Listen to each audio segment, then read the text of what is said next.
keeping in the theme of our summer series, which is we all have a responsibility in impacting our communities as it relates to equity justice issues. We are excited to welcome Mr. Chaz Moore, Executive Director of Austin Justice Coalition, or AJC.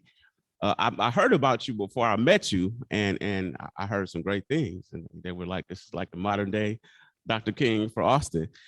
So I'm not going to read a bio. I'm going to let you introduce yourself, and then I have some questions for you, and then we're going to pitch it to the audience for some questions. Yeah, I was just looking at pretty good on this camera. So everybody watching, I do want to apologize for being late. I was outside doing an interview with this fellowship sorors. They, you know, I believe he's a Jewish billionaire, probably trillionaire or something like that. But his organization, they give out money to folks doing really good work all around the world. And I had an opportunity to fill out a fellowship, made it to the finals. That was my final interview. I took 15 minutes out. I gave them all I got. So I just want to thank you all for waiting around for a little on me. I'm just a guy that I believe in people, right? I think we can be better than what we are. It's hard, it's icky, it's tough. But when I look at the world around us, I really think that we're capable of so much more. And you know, my own personal experiences of being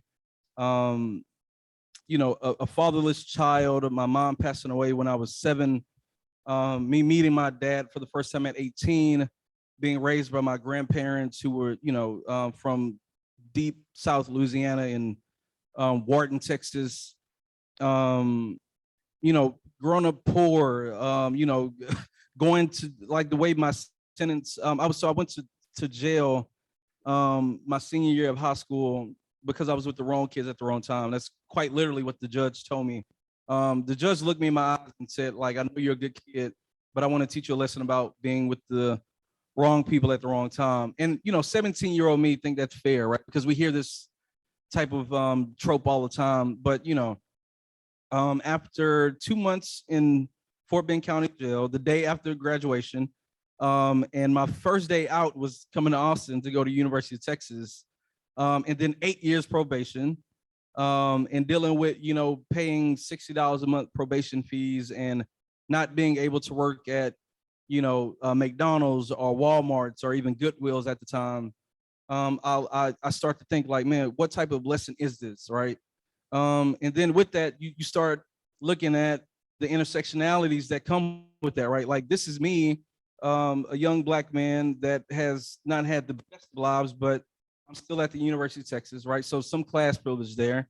On top of that, you start learning about, like, sex and gender privilege, right? So, like, as a man, I'm still able to show up and do things in a certain type of way. And then you realize, like, oh, imagine if I was a Black, queer, gay woman, right? Like, then you start to think about, oh, okay, well, we really need to undo and try to do away with these silly labels and institutions so everybody can get the best out of life. And I'm also learning now, and you all will learn very quickly about me. I kind of hop all over the place, so I'm apologizing in advance, and I will slow down for our ASL interpreter because I know I'm going kind of fast. Like, you know, I really notice that reading this Bell Hooks book is that we really have to start understanding what collective struggle means, right? Collective struggle doesn't mean that if I care so much about our unhoused neighbors that I go sleep under a bridge. And it also doesn't mean that, you know, I can somehow falsely sympathize or falsely empathize with you, but it means that I do the homework to try to understand what it's like to be a woman at the workplace that doesn't get paid the same, or what it means to be a Black person when we talk about Black Lives Matter when it comes to police violence and all that type of stuff. So yeah, I'm just a Black man that wants to bring out the best of human nature, so Black people, queer people, women, all of us can enjoy this little time we have on this planet. Sure. So Chaz, how did your initial, like, journey, how did that shape the work you do now? And then also tell us a little bit about what Austin Justice Coalition is. Yeah, I think my life is just really and I'm still processing it. I think at 34, I'm finally at a place to where I can think about what did these little moments in life mean to me.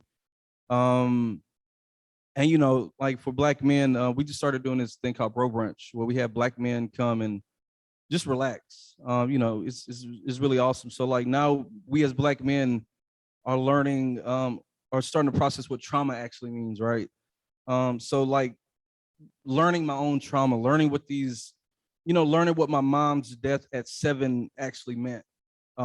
She passed away of a stroke, and now knowing what we know about the health systems, like, well, like, could that have been prevented? You know what I mean? Like, looking at the experiences of my dad, who was what they call a 3-time loser, where you have 3 felonies, then you get like the longer sentence, or the max sentence. Like, if he was a rich white guy that's in a better part of town, would that have changed? Realizing that I grew up very poor, and my grandma just made things happen, and I beat myself up when I think about the little punk ass kid I was, asking my grandma for like Jordans and all these things, when we really didn't have that money. And so I think my life really has helped me to sympathize as much as I can with other people, and really use my story to let people know, like, because people see me now and I got the pretty dope shoes on and whatever, and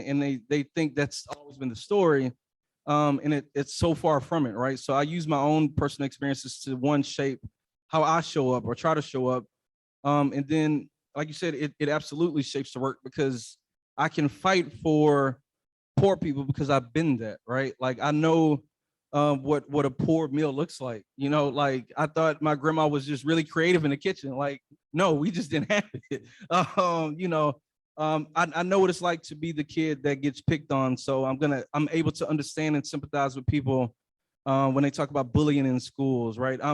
I can sympathize very honestly with gun violence, because I grew up in a part of town to where you was like, I lost uncles and family members and friends from the age of 5 up until like all the way in high school. So using all of that and using those experiences shape the work. And the Austin Justice Coalition, we're just an organization of folks that really believe that if we fight this thing together, and with this really radical imagination that a better world is possible, we can do some things, right? And I think a lot of times, I've become, I think because I'm getting older, I've been organizing now for 17 years. So I'm kind of like an elder in the organizing streets. And I've kind of become like, who was that going around with the churches? Peter, like, I think he was a critic of the church. Peter or Paul, Peter and Paul might be the same people. One of those are the same people, but it's just like when we fight, when we're in the streets marching, and we're angry, like what is that really doing? You know what I mean? Like when we say we're not talking to people on the other side of the aisle, like what is that really doing, right? Like we have to be willing to have some really deep conversations around what we're doing and what we're fighting for. And I tell people all the time, like we get so busy say what we're against, right? We're against Greg Abbott, we're against the police. Like, well, what are you actually for, right? So like I think at AJC we try to formulate the things that we're for, and we invite people to those tables, because we also know, like my organization, my staff of 12, we can't and should not and are incapable of like creating the future for everybody. But like we just try to lay the foundation and invite people to do that work with us, which is unlearning a lot of our own privileges, right? Like I think I'm a pretty dope boss and leader. I think Soila would agree to that. But I also have to understand that I do carry some privileges as a man, it's probably some sexist, some views and stuff, and I have to chip away at that. Like I tell white people all the time, and Angela Davis said this when we brought her down. Like one of the things that bugs her is that when white people say, "Well, I'm not racist," doesn't really matter, right? But like the rest of your clan is, right? Like, and I'm not saying like clan like KKK, but like so many other white people are. So until we do away with that, don't talk to me about you're not racist when the system is and when you benefit from it, right? So just really inviting people in to like imagine a world where we don't need police, where we don't need prisons, where everybody has access to schools and public health, You know, one of my employees, Dallas, we were out of country, and he had an ear infection, and he went to the doctor and paid $30, and they fixed his ear there. Like, he's been here for like 2 months, and his ear's been bothering him. He go to the doctor and they didn't do anything. So it's just like, well, why are these things happening in some places and not the other? So, you know, just really, like, we are a crazy group of people that believe we can actually see and feel and exist in a free society today. Like, we don't have to wait millennia, right? Hell, the way the climate change is going, we don't have that long anyway. So it's just like, let's try to enjoy some of this time on Earth together instead of bickering over the amount of melanin in somebody's skin, or if you know, if they have a uterus, or all these things. Like, let's just watch good TV and eat tacos and have deep discussions around who the best Batman was. You know what I mean? Like, that's what life should be for, not all this other crazy stuff. Yeah. So what would you say to someone who would say it's 2022, we've had a Black president, you're doing well, like, for folks that don't believe there's truly disparities, injustices, racism, biases, that all these things are real, can you speak a little bit to that? Well, you know, I think, and those people exist, you know, but I would submit to that although I'm doing okay, I'm doing well, right? Like, we can drive maybe 2-3 minutes from here and there's somebody sleeping under a bridge. Like, that's a real thing. Or yes, you know, I don't have kids, but you know, some of our kids are going to schools where they will never have to worry about school violence. But I submit to you that there are plenty of schools that's a real thought on a daily basis, right? Like, some neighborhoods never have to worry about you know, drive-bys and gun violence because they have the resources and the wealth to where, you know, their kids and their teens are in school, or they just have mom and dad's money to do whatever they want to do. But I submit to you again that there are communities in Chicago and some communities in Killeen and certain parts of like Texas to where, because there's a lack of resources and opportunities, gun violence, gang violence is a very real thing. And yes, everybody in here is doing okay because we're not sitting inside of a cell, but as long as there are people in prisons, then like we have problems, right? So like, again, for, you know, people of color or anybody for that matter that thinks that they have removed themselves from the issues of the world, that's a false notion, that's a false narrative. And like, that's part of the problem that we don't collectively struggle, right? I think one of the biggest issues in American context, and I can only speak about what the place I call home, is that we try to individualize ourselves in and out of every situation, right? Like, when we look at what was going on at the border a couple months ago, last year, when Abbott and, you know, had folks at the border with the little foil blankets.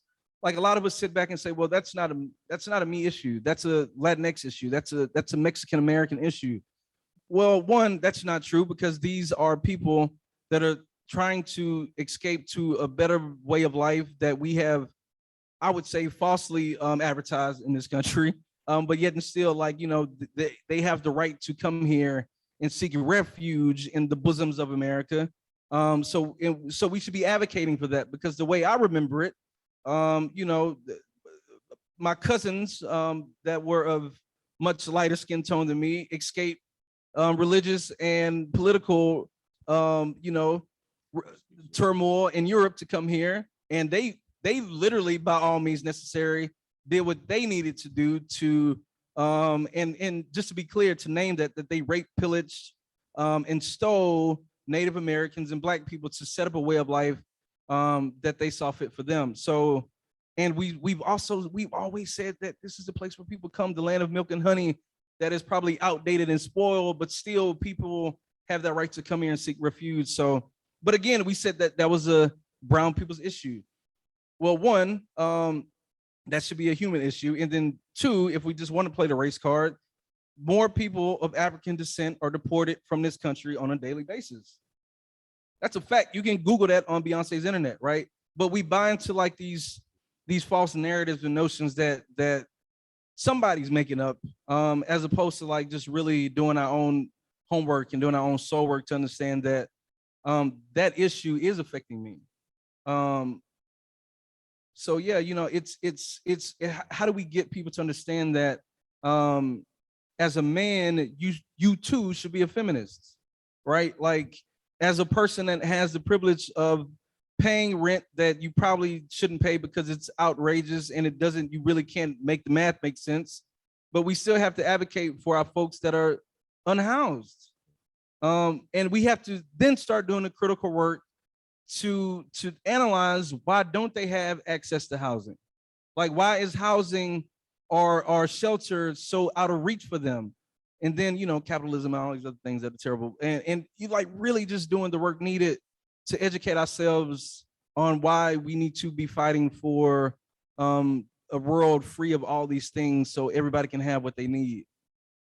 Yeah. So as it relates to issues, and I have a couple more questions for Mr. Moore, then I'm going to pass it to the audience. So if you have a question, you can feel free to drop it in the chat, or you can hold it and we'll allow you to unmute your mic. Or if you have questions here in the audience, let us know. But as it relates to issues, how does AGC, how do you strategically pick the issues that you're going to tackle, and what have been some of your most proudest accomplishments? I tell people all the time that we work for the community, right? I have people like Bill, my right hand man, and the community at large. They let me know through one way or another, whether they cussing at me or telling me nicely, like this is what we need to focus on. So just really being able to keep my ears and heels to the street, and being in community and being in close connection with the people that we attempt to serve is how we dictate what's important. And really just having an open door. I think I'm very accessible. I think people close to me would say I'm too accessible. But by being accessible, like there's a case right now that we help lift up, the case of Elijah Wright, the young man that was brutalized by police downtown 6th Street, I think maybe a couple months ago. And that all happened because the mom called me and she said, I didn't think you would answer, but just being accessible and being able to listen, that helps guide the work we do. So yeah, the answer, the first part of the answer to that is just listen to the community.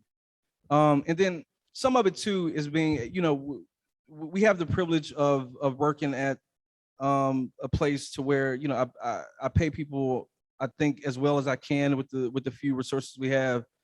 So we're able to go sit at city council meetings all day while people are at work, and just really keeping abreast of what's going on, and then putting that back out in the community to read get the gauge. And then some of the proudest moments, me personally, I have a couple, but it's been so much we've done that we really don't talk about enough. But two things for me. In 2017, we became one of the first, and I think still the only city, and I don't say that boastfully, to stand up to a police union contract that was just really super bad. And police union contracts are where all the things that people march and scream about in the streets that they want to change, police contracts are where they actually happen. So we were able to be a part of that conversation and really bring and highlight attention to it. And we were able to bring about some really significant changes. And that hadn't happened. That still has not happened, I don't think, anywhere on the scale that we did it here in Austin in 2017. Then I think the second thing, and can you speak a little bit to some of those changes? Because I think some folks here defund the police and they don't fully understand what you're talking about. Well, yeah. So yes. So with the police union contract, for example, and for folks that may have been in Austin for a while, you have to keep in mind this is after David Joseph shooting, the 17-year-old young man that was shot. He was appearing to have a mental or some kind of crisis going on, and he was shot and killed. This is also after the issue with Breon King, the young Black lady that was a teacher at HC, I believe, at the time. that was slammed to the ground and told some racial things about police. But there are things in the police union. There were things in the police union contract that said, for example, if a police officer had done something that was egregious, but it was reduced to a written reprimand of 3 days or less, then it would just disappear into the ethos of like, not a big deal. So, you know, stuff like that. And we highlighted that because one, you know, here we are saying we need to hold bad cops accountable, you know, but how do you know the cop is a bad cop if we don't have a paper trail of his misconduct? There was another thing in there that you could not make anonymous complaints. Very simply, we highlighted the fact that police retaliation is real, and we wanted to make sure that people could file their complaints with the police department without, you know, fearing, you know, retaliation. One of the biggest things was that the Office of Police Oversight was the structure and the strings of how the Police Oversight Office would work was in the police union contract, right? So this entity that was here to overwatch the police was being told how to operate with the police union contract. It was quite literally like the fox guarding the hen house type of deal, right? So we was like, well, this just makes no sense. Let's take this out. This needs to be brought out, and they need to be able to operate independently by themselves. And we were able to do that, amongst some other things. And at the time, before defunding was even a buzzword, the police were asking for a $88 million increase in their budget with no changes. And this is after decades of police violence, and you know, with just some of the names that we've known, David Joseph, Sophia King, like all the way back to the 90s, like all these things that happened with very little change. And here they were not changing anything and wanted $88 million. So we fought, and we were able to get city council to say no to the police contract and no to the money without some much needed changes. And then fast forward 6 months, we got, you know, Sookie McMahon would argue that we got 7 of the 8 changes that we wanted. I would say 7.5. And we also got them to drop the price down to $44 million. And then fast forward to 2020, when we were able to organize and galvanize people around the idea of like, let's divest some money from policing and put it elsewhere. And Austin was one of the first places, I think only place in Texas, that decided to remove $150 million from the police budget and try to put them in other things to see if we could see some different results. But, you know, y'all. Well, you say other things. What do you mean? You know, we were going to put some money into like rehabilitation centers, trauma centers. We like some stuff wasn't even like a big deal. We were going to take out the crime lab, which does like all the DNA stuff, which we know, if you remember back in 2016, 2017, I believe, it was a big story that came out that saying APD didn't really do anything with the crime lab, right? It was this backlog of DNA kits from victims of sexual assault. So we was like, yeah, you know, let's just have the science lab be its own thing, because why not? We were going to put money into, you know, organizations that do direct service, you know, because a lot of this stuff that police deal with is after the facts. Like I tell people all the time, like, unless you're a racist, you don't call the police preemptively, right? You call the police after you've been beat up or after you've been shot or after the bad thing has happened, right? So like, let's try this approach of investing money into the community to let them take care of the needs that they have, right? Like so with the whole defund thing, and you know, I can argue that maybe we should have taken the time to come up with a better word, but you know, also let's call a spade, right? Like, we don't need police in society, but like there's a glaring video from Uvalde that shows you very realistically of what police actually are. Like, they showed us who they are. They are not here to protect you. Like, well, anyways, I don't want to go down that rabbit hole. I don't know who's watching it, but we need some police. Yeah, but yeah, we do need something, but that's something that we need is us. Yeah, absolutely. Right, like absolutely. Like I tell people all the time, like instead of you calling the cops on your neighbors that may be going through a domestic dispute, I guarantee you, if we knew these people, if we knew our neighbors, like we could step in, right?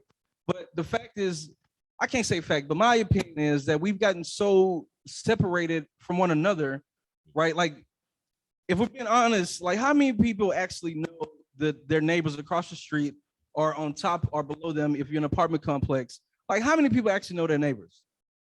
Right? I know the guy to the left of us just because he's always outside smoking a cigarette. I don't know his name, no. I just know that's the guy with the ponytail. I mean, we do the little thing, but we don't speak. There's no community building there.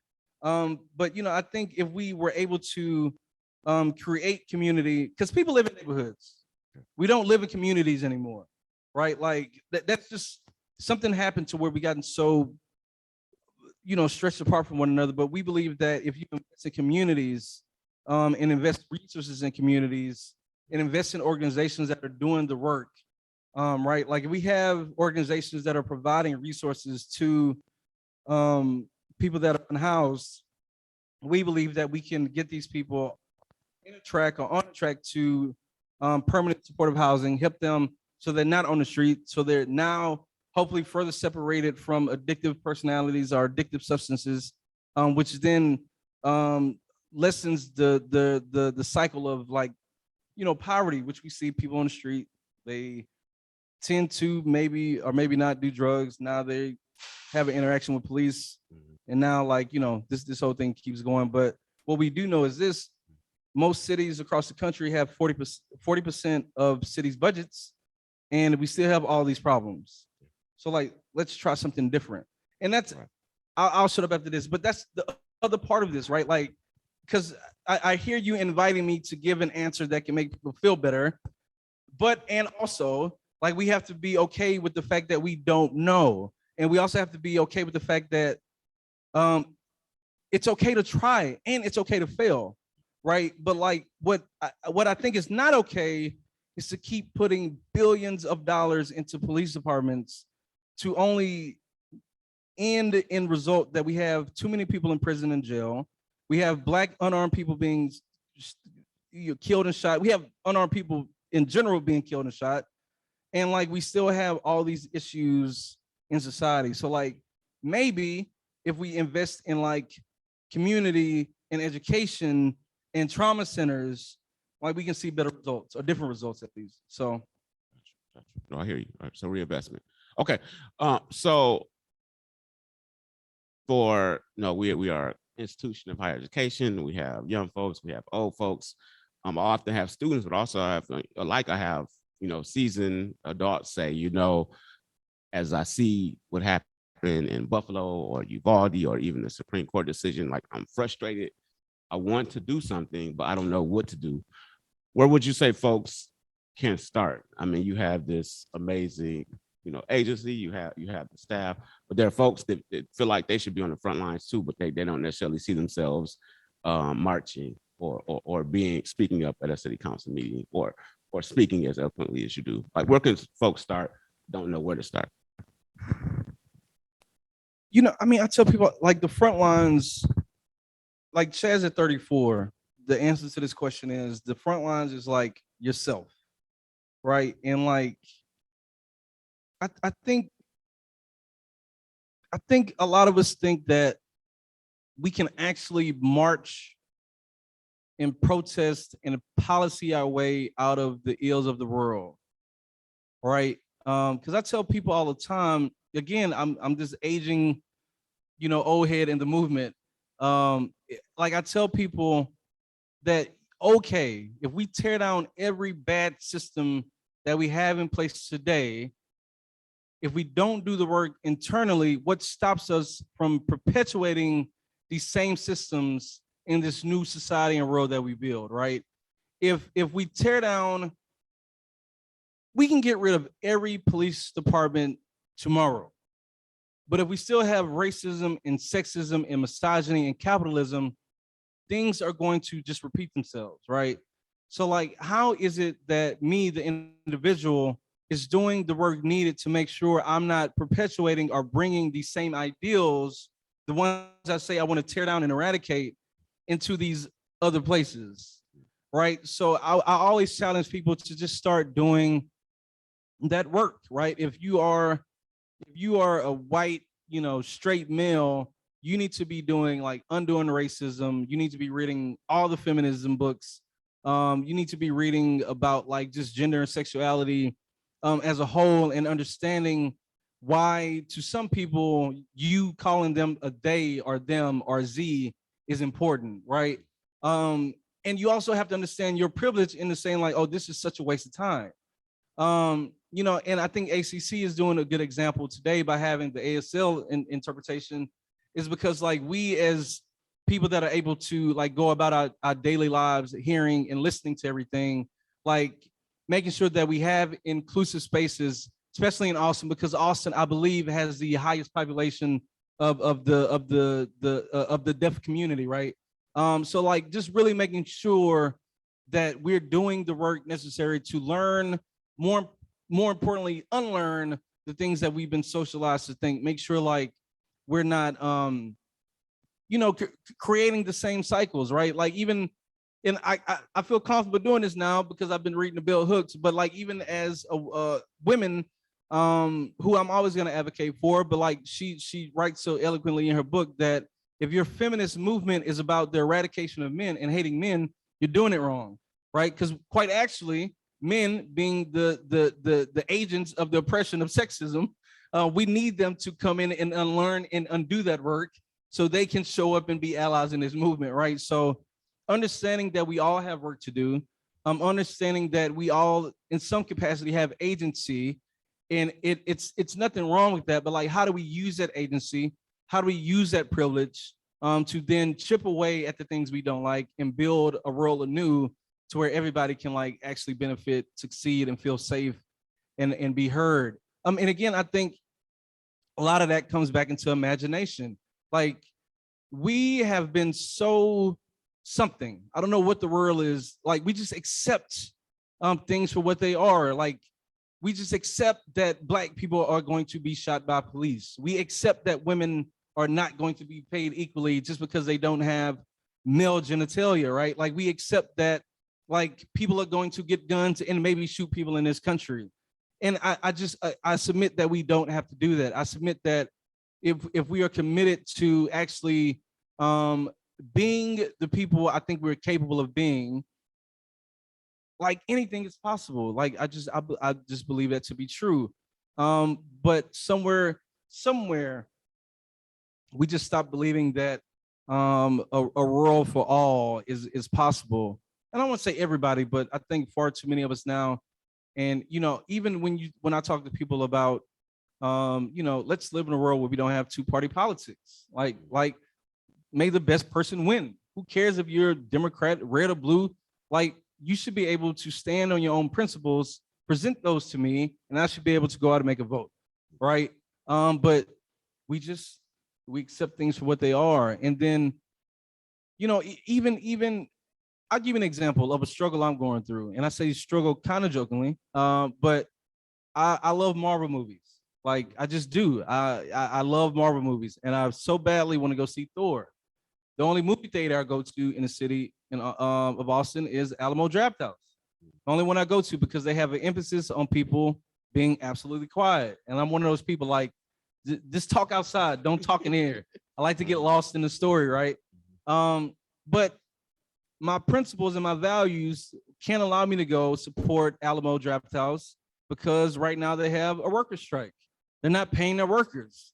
So like, as bad as I want to see that movie, I'm just not gonna go because that's how I'm gonna support these workers, right? But a lot of us say I support the workers and then still go show up to the movie, right? Like a lot of us say we want change in our gun reform. And I said this a couple months ago, we want change in our gun reform to protect our babies in schools, but come late August, September, people are gonna have their kids in schools. So that shows systems that our anger and our frustration is only temporary, right? Like we working class people and poor people of the earth, which is 99% of us, right? Can compared to the people that got the real money, like we keep getting on this hamster wheel of capitalism without recognizing that it's our power. All we have to do is stop and get off. I believe there's a story in Switzerland or Iceland, one of these, where women wanted representation in the government. And the men was like, get out of here, women, go back, some sexist remarks, right? And the women was like, okay, we'll show you. So the women collectively, the whole country of women, stopped working for like a couple days, a week. And you know what happened? The whole country shut down because men don't know how to run, right? So now what has happened is this country has become the first country where they had women in power. And to this day, they still have women in power. And is this country perfect? Absolutely not. But they are light years ahead in taking care of people. And one of the just most prominent countries in the world. I believe it's Switzerland or Iceland. I'll figure it out and I'll send it to you. But just what are we willing to sacrifice and give up a little bit for the greater good? And putting to rest this notion of I think that's one of the biggest crazy things about this country. Like, they've made us really believe that I'm an individual all by myself. That's completely unequivocally not true. Like, even for all successes you have, even the way you dress right now is because of experiences of people in your life. 100%. Right? Like, everything we do is a part of the collective. The only thing that we don't do and acknowledge is collective struggle. And we try to separate that, and we can't do that. We have to understand that our Black person, our white person, our red person are part of this thing together. And when you hurt, I hurt, and we have to fight to make sure we're all okay. Oh, thank you for that, brother. Okay, so we're gonna pause and we're going to pitch it to our audience. So if you're online, if you could raise your hand, or if you want to drop it in the chat, then we will. Safiro, are you able to see the chat? There's no one in the chat. Okay. Yeah. So if you want to post it in the chat, you can. If you want to unmute your mic, please kind of do a virtual hands up or thumbs up there's a reactions button at the bottom, and you can do it that way, and we'll call on you. But so as we're waiting, we kind of talked like big picture about, everyone being able to do something. What's something tangible that someone can do in the Austin community to kind of impact change? Yeah, I think it's a lot. I think you can donate. Of course, there are a lot of really good organizations. I can't even right now. I was gonna say donate to us. I just can't ask people to do that. But there are organizations like We Can Now that do really good work with the unhoused community. My good friend Bill has an organization, Tomorrow's Promise Foundation, where he works with youth, and not just at-risk youth. He works with youth. He convinced me to go camping. Anybody that knows me know that was a big deal. We went camping with the kids and teach them life skills and to just really, build a community amongst themselves. So donate to local organizations that are doing actual work. Again, I would say read some books. I think a really good book that 4 books, maybe 5 that I just read. Feminist Theory by Bell Hooks, Abolition Feminism Now by Angela Davis. We Do This Till We Free Us by Mariam Kaba, who I have just absolutely fallen in love with over the last couple months. A book by Daniel Serid, Until We Reckon. I think that is a really good book. I highly recommend that book for people that are grappling with the idea of what do we do with people that cause harm if we don't have prisons. Really phenomenal book, and she's actually doing the work in Brooklyn, New York, and with some organizations are trying to get their work started here. And then, quite honestly, too, another good book, Will Smith's book. I know he got some drama going on, but I also think if you read that book, it will help you understand maybe to why he did what he did. But it's just also a really good book, and I really, that book has quite honestly changed my life. So reading, donating, and just being don't get so caught up in your daily lives that you're not interacting with people, right? Like, go out and go to community events, right? Like, you might be the only white person there, the only man there, the only woman there, but go out, and understand try to understand why people look at you the way they look at you if you're the only person of your, whatever demographic in there. But like fight through that, right? Like fight through the craziness to start building communities. Because I think a lot of what I'm saying needs to or can be boiled down to the fact that we don't know the people that we interact with on a daily basis. And I think the more we get to know and connect with one another, the more we care about one another. And if I care about you, I'm gonna fight differently than somebody I really don't know. At least that's my belief. Awesome. All right, audience, my virtual audience, do we have any folks with questions? I hope I didn't make y'all go to sleep. Not at all. All right, so Chaz, I have one last question, and you still, I mean, if you have a question, drop it in the chat, or you can feel free to unmute your mic, and we will pause for you. One of the things that I talk to students about is, figuring out their purpose. A lot of them are like, well, I want to make a lot of money, or I want to be a doctor because my mom told me to go into the medical field. And when I'm a little bit familiar with your work, and as I'm able to watch you in the community, one of the things I think is that you could probably be making tons of money doing something else because you're a gifted brother. But this feels like your purpose. So can you talk about like why you do what you do, regardless of the fact that you have some gifts and talents you could use in other arenas? Like how does that align, your purpose and your gifts and talents?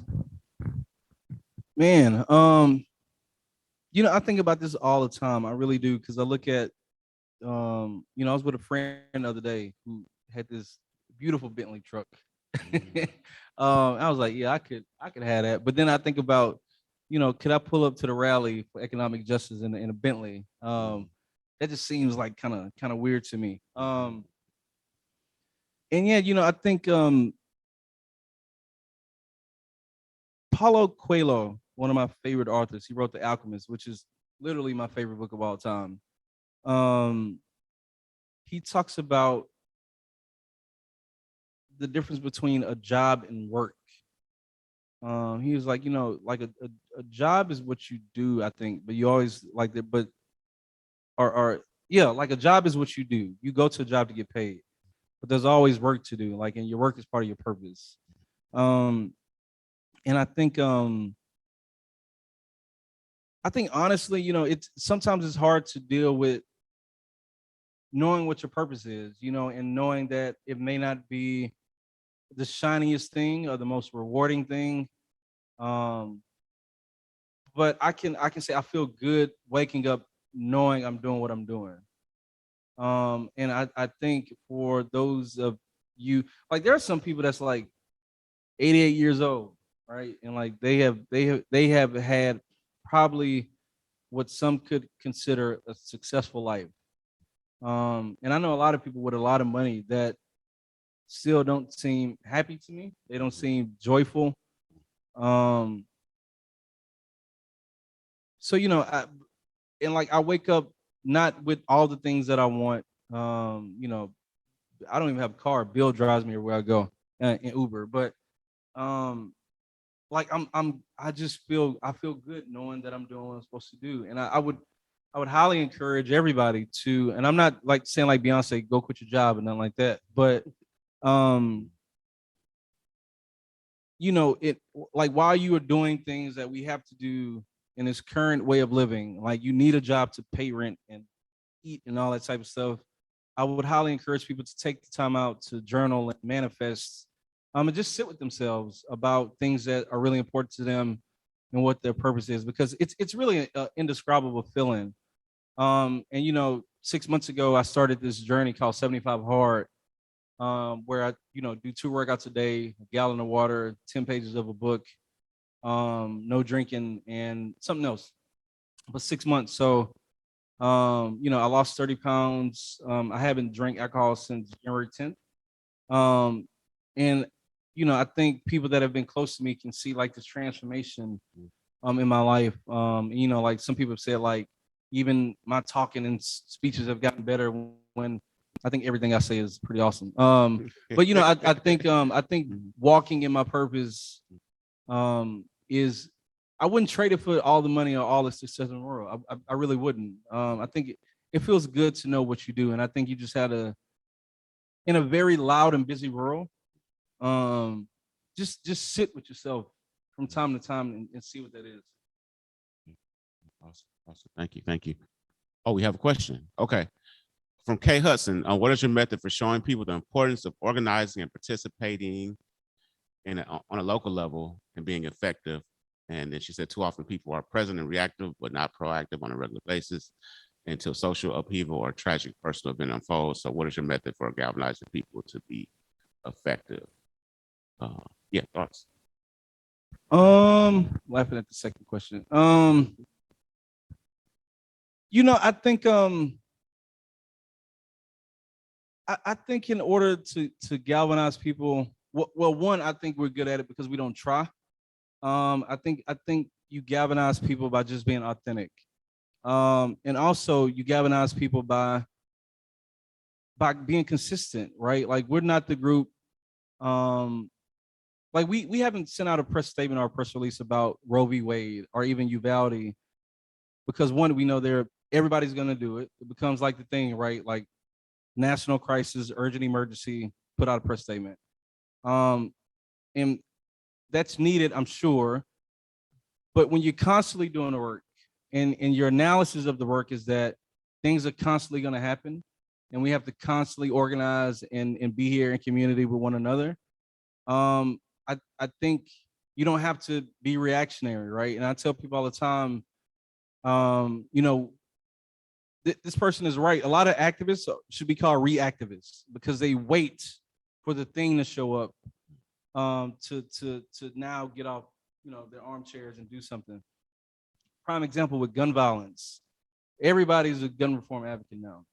There's a Black woman in I want to say Brooklyn, the Bronx, Erica Ford, who has been doing gun violence for 40 years. And very recent, she was just at the White House with Biden. Amber Goodwin is a sister here in Austin, quite literally my neighbor, has been doing gun violence well before Uvalde, right? And I think be those type of people, find the things you care about, and do your homework to understand the issues, and just always be ready to go. But to answer the question in a different way, like people don't want to do that because it calls you to be a little bit different, right? Like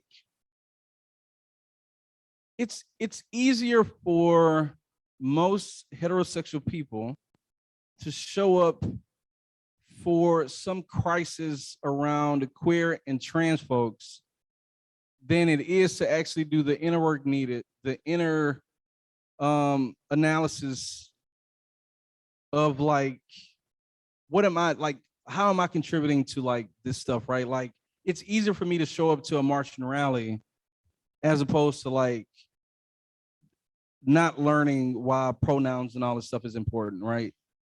So I think a lot of people are turned off by the ongoing work because it's always on. You always have to be on, and you always have to always be learning and be willing to learn. And I think people, they rather go back to happy hour or Starbucks and just talk about whatever the hell they talk about, as opposed to like actually doing the deep internal work necessary to hopefully prevent some of these things that they want to be coming out to do anyway. And then, do I have any intent?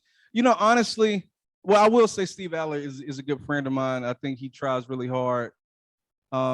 Just think, politics and local government is really crazy. To be honest, and I'll share this with y'all, is I guess it's like a little exclusive. I have been thinking about this. I've been thinking about running for mayor, but like as I think about that, just like, is this like me being in this seat? Like I think I don't know. It's some power analysis there that I have to do, right? Because I think I could argue that there's more of a significance of me not being in that position than it is, but also like it might be fun to be mayor just to make a lot of racist, white people upset. But I don't know. We'll see. I think that is something that definitely the community would have to let me know that they want me to do that. I don't think that's something I would just do all by myself. And I hope I answered that question to Kay Hudson. Yeah. All right. Awesome. So got a couple minutes. Do you want to? How can folks get involved in AJC? How can they support your movement? They're interested. We have all the things. We have Twitter at ATX Justice. We have Instagram, which is just Austin Justice Coalition. We have a website that will be completed sometimes between now and the end of time. It's being updated at austinjustice.org. And I think you got my email. So yes, sir. There are multiple ways to get involved. And I also tell people all the time too, like, we may not be the group for you, right? Like it may be other folks out there. We would love to have you, but we also want you to be comfortable where you are. We want you to be comfortable in, this journey, whether it's new or ongoing, of becoming a better person and a part of the movement for a safe and free world. Again, we would love to have you. We think we do some pretty dope stuff. But it's a lot of organizations that are doing this work. Probably not as good as us. I say that jokingly, but there are organizations to get involved. It's a lot of stuff. Also, start organizing here. I don't want to get in trouble, but like, I don't want to start a riot or anything. But like, if there's not a union at ACC, like, unionize folks here, right? Like, do we have do all the students have all the things does the staff have all the things they need here? Like there's always opportunities to organize and make sure the institutions that we're a part of are delivering at their best capability. So, but if y'all start unionizing and y'all get in trouble, just blame me. We have some unions. All right. Yeah. Okay.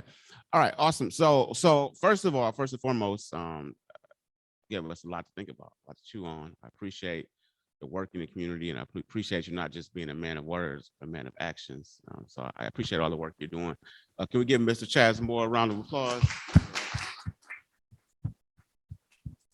All right. So thank you for joining us. We appreciate you accepting the invitation, and thank you to our student life partners and our brass partners for being co-sponsors for this event. Two of the things that I took, especially from some of his comments, was the idea of collective struggle, and the idea that we got away from the communities. Like, we have neighbors we don't even know. So that's part of our work here, is that we provide spaces to do storytelling, to share experiences, and to kind of get to that deeper connection, so we can work on the issues together. So I would like to invite you to our next event, which is 2 weeks from now, from 1 to 2:15. We're going to be having a roundtable discussion on just a variety of issues.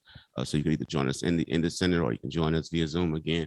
But that's what all the summer series is all about, is us having these conversations. It's a summer, but it's no time for rest, because there's so much going on, especially this summer. So we have to continue to be in the fight. So thank you for joining us. Thank you again, Mr. Moore. Thank you to our team, Brass, Student Life Partners, our TRHT team. Thank you, Safiro, for all your work you do. To our interpreting staff, to our tech staff, to everyone at ACC that made this possible. Thank you. Check out our webpage. We'll have a link to this recording that you can share with your friends, share with your network if they weren't able to make this. Have a good day. And we have the name of the book, Change His Life Again. I would say two. I would say The Alchemist by Paulo Coelho, Brazilian author, and Will Smith's book. Just two really good books. We have some of the Will Smith book left, because we had a book club a few months ago. So if you want one of those, stop by or shoot us an email. We'll get that to you. All right. Thank you again, Mr. Moore. Thank you, everyone. Have a great day. Have a great week.